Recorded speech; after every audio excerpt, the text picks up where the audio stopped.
I feel like we should start there. Starting. Okay, great. What are we starting with? Play, fun, and imagination. Don't you just love to play? I do love to play. I'll start with this question that I have here. What role does imagination play? What role does imagination play in What life? role does imagination play in your life? It plays um, this really unique part. It's like the energy that goes into creating the future. If you can imagine it, then you can dream it up and it can be a thing. But it's not here yet, so you gotta, you know how to do it. You feel it. You close your eyes. You smell it. You taste it. You touch it, and all that good stuff. That's fun. That's fun to do. And it plays a big role, I think, in getting things done. Because you gotta, for me, like I had to imagine how to create a business structure of what's the word for it? A framework by which my guys could meet their financial goals, work as much as they want, and take time off when they wanted to, have all the freedom that they could figure out how to make work through their own time management techniques. I liked it. It was working. It was going great. And hopefully soon with COVID, I know I'm getting off track. Hopefully soon we'll be there again. But I got to imagine that. I'd never done that before. Does imagination play a detrimental role in your life? Interesting word. Unhealthy role? Yeah, I think because I'm becoming aware of this thing that I've done as long as I can remember now, but I can kind of like dissociate, and I can be present around people. Say if we're watching TV, I could get lost in my own thoughts, or even sometimes in conversations in the past, I've been like just kind of going through the motions and thinking about my grocery list, or something else in my brain while somebody else is yammering on, and then tuning back in whenever I needed to. Fucked up. But yeah, I can definitely imagine things while I'm there in that space. How does your imagination play work in tandem with trauma? Oh.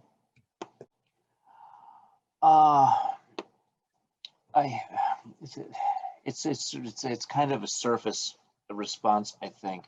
I think the imagination aspect of that, and anything associated with trauma, I would associate with trying to work through it and understand it and ease it and heal it. The imagination part came in where I had to figure out how to figure that out. What resources do I find? What Google do I start with? And working my way through there. There's no user manual, so you've got to imagine a path toward healing. And that's where the imagination, I think, came in. Also, now that we're talking about it, part of the healing is imagining a self on the other side of the work, so to speak. And that's like the fun, also imagining how to build a business. They're sort of hand in hand. You can build an idea for your life as well. You can imagine that and you can cook that up in your mind. Has imagination, I guess this is a yes or no quote, but I'm just gonna go with it. Has imagination, or how has imagination impacted or created trauma, added to trauma?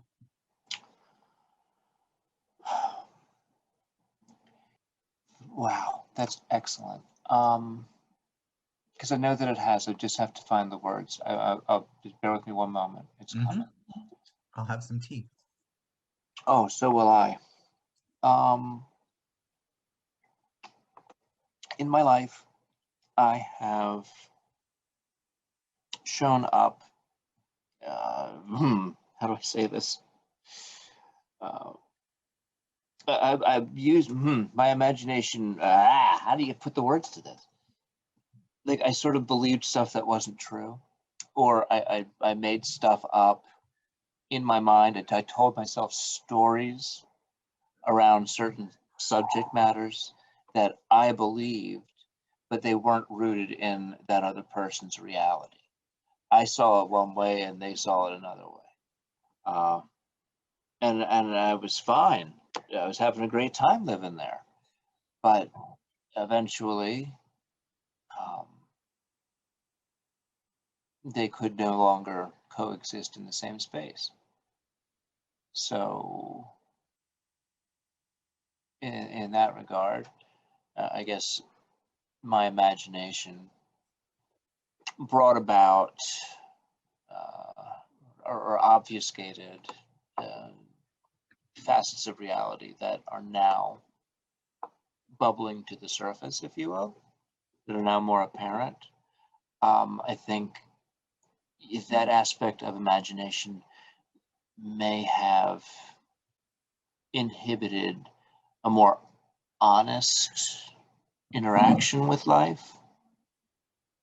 I feel like those words are kind of fast and loose. I don't know that that's actually, I don't know that that's accurate.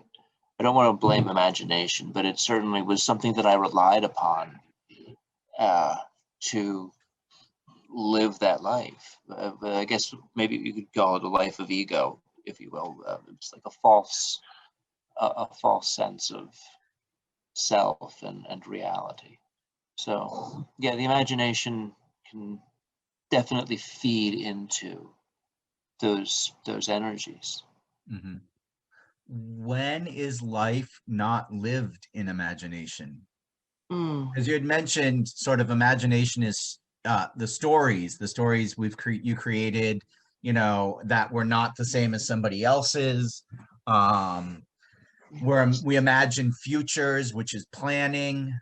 When we go to any part of history, whether it's if we're just recalling actual events or we are replaying some story or trying to rewrite a story, that's all imagination. So when is life not in imagination? I hadn't really thought of that until just now, but it feels like we always are. Yeah, if we can be having this conversation, I guess. I mean, that's not imagination. That's just real. What moment is this? This is now. It's a present moment. I don't know. I guess imagination is not necessarily being rooted in the present moment. You're thinking. You're conjuring something else up that's not here. I'm not imagining how to strategize Connect 4. I'm talking to you. Although I think that imagination can be rooted in the present moment. When you are working on, or when one is working on planning for the future, imagining scenarios, when we're working on ourselves, and you said you have to imagine a version of yourself on the other side of the work, then I think that imagination is serving us, but it's working rooted in this moment. I am anchored in this moment, using the tool of imagination to go somewhere, to figure something out, to think outside the box, to see outside the box, versus living in imagination, which is can't stand being in this moment. I'm going to go off and you're sitting next to somebody watching TV, but you're off somewhere else, either planning or daydreaming or whatever, not anchored in the present moment. Right. To give yourself the space to daydream, I think, is important.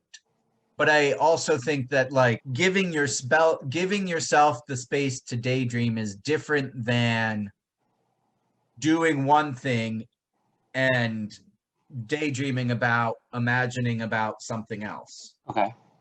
Just like we take time to meditate and carve that time so that we can practice that skill, sometimes it's good to go off and practice using our imagination. And that's what we're doing, so that we can then use it in those moments when we need to plan, when we need to think outside the box, when lions are attacking us and we have to go, what's my escape route? Can I imagine this way or that way? Or, we're almost always working imagination.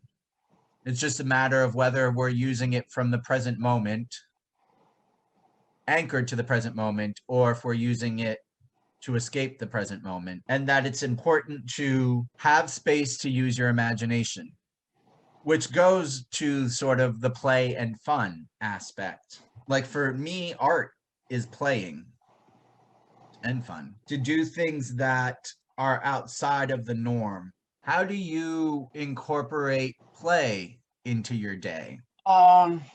It's some play happens because I have dogs who are active and they sort of command it. So when that happens, then it's time to play. I don't have to, if I didn't have that, I think I may have to do some regular scheduling of play. But I use play to refresh. Sometimes I do a lot of thinking for work or for the work. Sometimes it's heavy stuff, going back in time and reliving a bunch of stuff. So I'll take, an hour segment, or in some cases like this weekend, for example, about a 3 to 4 hour segment. And I'll take a drive out to the Hamilton Mall and I'll go play pinball for 2 hours. And I will come back refreshed, incredibly refreshed. Why? Like what happens? What's going on with playing pinball that leaves So you many refreshed? things. It's wonderful. It's puzzles that are fun and using physics and getting and just getting out there and playing with something that's mechanical. I like things that buzz and ding and all that stuff. It's all fun for me. It's a wonderful distraction to get me out of my head and focused into something that I truly enjoy. I just like being in there and in that moment. And like playing pinball is the present moment awareness. It's a meditation. yeah, It activates the attention network of the brain. That is what is present moment awareness. You're just focused on the ball. Everything else subsides for a moment. The regular patterns of being and the regular patterns of background thought that's just running and running and running. yeah. There's no energy going there because it's all going to the attention network. Mhm. This new way, I'm going to deeply focus on this, which is the value of play. It like gives this other part of the brain a rest. Yeah. It not can cool down. very much so. You understand the rules of it. It is removed from serious life. Yeah. So there are 5 elements to play, which are that it is self-chosen and self-directed, meaning it's an expression of freedom. You're choosing to play pinball. You can quit whenever you want. You agree to the rules because of the way the game is set up. Play is an activity where the means are valued more than the ends or the outcome. And so maybe playing pinball is more important than winning. Mm-hmm. Or thinking of a child building a sandcastle. Like it's about building the sandcastle. It's not about having the sandcastle. Because if it was about having the sandcastle, anybody could come along, build it, and say, here you go, kid. Here's a sandcastle. Enjoy. Not the same thing. Play is guided by mental rules. If you're playing hide and seek or something like that, you have to choose the rules. With pinball, it's, stay within here, get in the hole, don't get it down the center hole. It needs to be imaginative, non-literal, and removed from serious life. And then play involves an active and alert but non-stressed frame of mind, which is the attention network. That's so lovely. It's so true. It is active and it's non-stressed, really. You are on top of it, but it's not, stress is a weird word. It's like, yeah, there's like almost sometimes a panic when you do a slap save or whatever, but it's not like stress of bills and due dates. Stress is a weird word because ultimately, like, life is stress. stress is friction. Mhm. Friction of some variety, mental, physical, emotional. Friction is what moves us, what also what holds us back, depending on, but like everything, almost everything creates friction in some way. Life is stress. It's not about having stress-free life. It's about how do we manage and navigate the stress. And play to me is definitely one of those ways. I play, like I like playing games, and like I play Planet Coaster. That's sort of my pinball, although I love pinball when I get near one. But I like to play with lots of stuff. And a friend asked me, like, well, what are ways that we can play? Like, she's like, I don't have anything to play with. All you need are cards and dice. I mean, No, not even. You don't need, whatever. I mean, I think of my Marbles even. uh childhood play. My grandmother had spindles that thread would come on. She was a quilter. Hmm. She had like hundreds of them. My brother and I would set them up in mazes or build like walls to a city and then move our matchboxes. You can play with clothing, dress up differently, put your shirt on your legs, put your pants on your head. That's play. That's play. Build a blanket fort. That's fun. Turn inanimate objects into a cast and create a story about their lives. Dance is play. Dance is something we do just for the fun of it. We're not trying to get anywhere when we dance. I mean, we could dance to get somewhere. That is fun. Yep. Make music with weird instruments. Make sounds with weird make weird instruments and then make weird sounds with them. You know, build something with Legos, blocks, bobbits, whoosy whatsits. See how well they can stack. We lose that sense of wonder as a child, of like being able to like, oh, I wonder what this will do. I wonder what this could do. We as adults, and the process of being domesticated and growing up and learning, is to learn that this thing is for this thing is for that.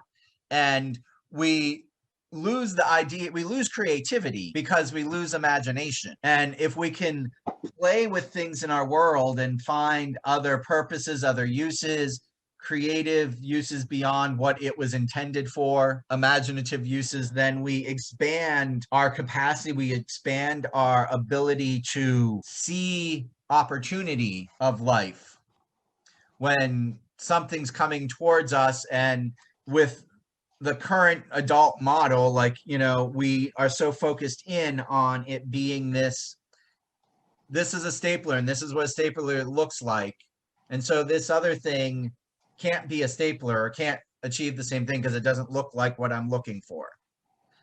Where with creativity, imagination, we can see other things and go, oh yeah, that'll work just fine. That meets the criteria, it just looks totally different.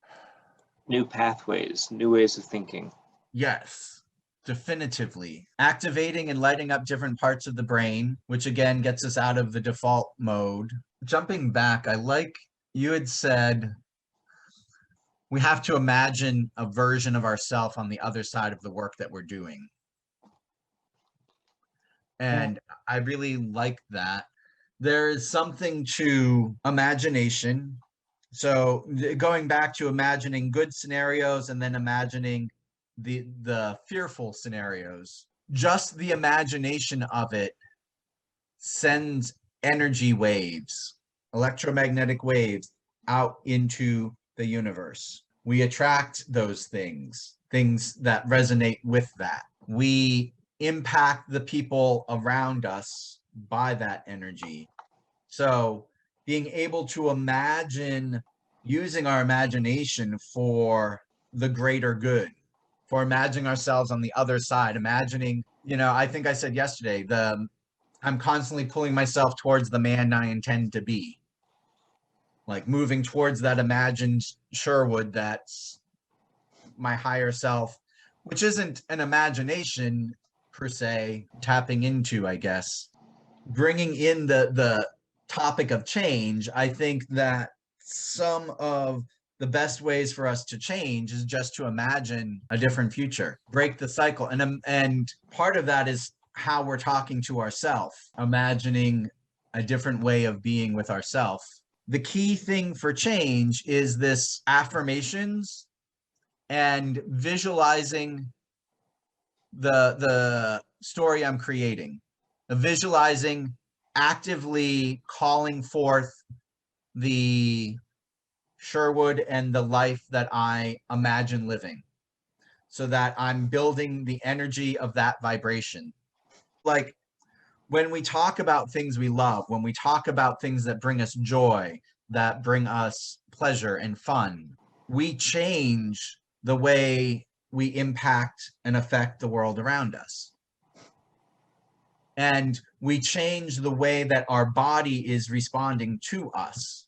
I've heard it said, like, one of our greatest problems is that we as humans love to talk about our pain, our suffering, our sorrow, the things we don't like. So talking about imagining, and playing with our imagination on what is it that we love? What is it that we want?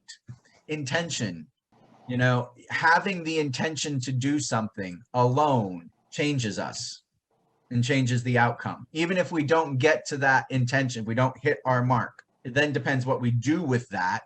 If we have an intention and we can set an intention every day or focus in on our intention regularly, I think that it changes our life. And it's that imagined future, that imagined outcome, that imagined path that we're going to take.